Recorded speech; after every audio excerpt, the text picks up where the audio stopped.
Son métier, c'est ingénieur du son. Voici donc Vincent. Ses oreilles sont un peu les nôtres. Les spots publicitaires qui passent à la radio ou à la télévision, il en a créé la bande-son de A à Z.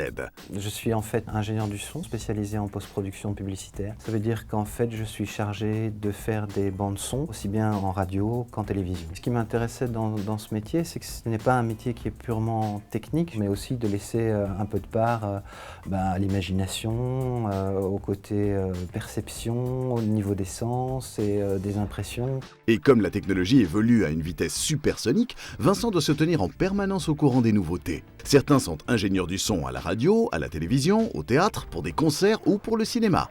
Vincent, lui, a choisi le studio. Dans mon métier, je distingue vraiment toute la partie qui est enregistrement, où il faut essayer le plus possible de faire disparaître en fait la technique, que les gens ne se rendent pas compte qu'on est là en train de faire attention à beaucoup de choses d'un point de vue technique.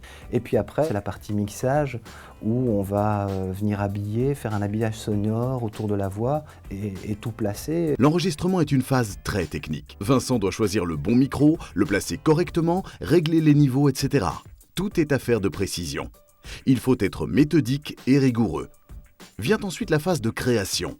Vincent doit éliminer les bruits parasites, mixer la musique, intégrer les bruitages, bref, créer un véritable univers sonore. Ce que j'aime bien, c'est qu'il y a un contact avec différents métiers. Aussi bien on a les comédiens, ou des gens qui viennent de la radio, qui font les voix off. Mais il y a aussi du côté des clients, aussi bien les agences de publicité, donc les créatifs qui viennent en studio. Chez nous, il doit être un technicien, un animateur, un diplomate, toutes ces fonctions ensemble en fait. Il faut toujours pouvoir très bien expliquer pourquoi on fait un tel truc ou pourquoi c'est pas possible de faire un truc, ou on a encore une meilleure idée. Donc il faut être aussi très créatif à la fois. Donc moi j'ai commencé par faire de la sonorisation de concert. J'étais mandai, je portais le matériel, je faisais le câblage et tout, mais c'est aussi une bonne école pour apprendre le métier. En rentrant par la petite porte, je suis rentré dans un studio et puis là on m'a offert de venir plus régulièrement, de me former et c'est ainsi que j'ai appris le métier. Ingénieur du son est un métier très prenant. Vincent doit être très disponible. Il n'est pas rare de voir une session d'enregistrement se prolonger tard le soir ou même le week-end. On est toujours content quand on entend son spot à la radio ou quand on voit son spot passer à la télé ou au cinéma. On se dit « Ah tiens, j'ai quand même participé un peu à ça ».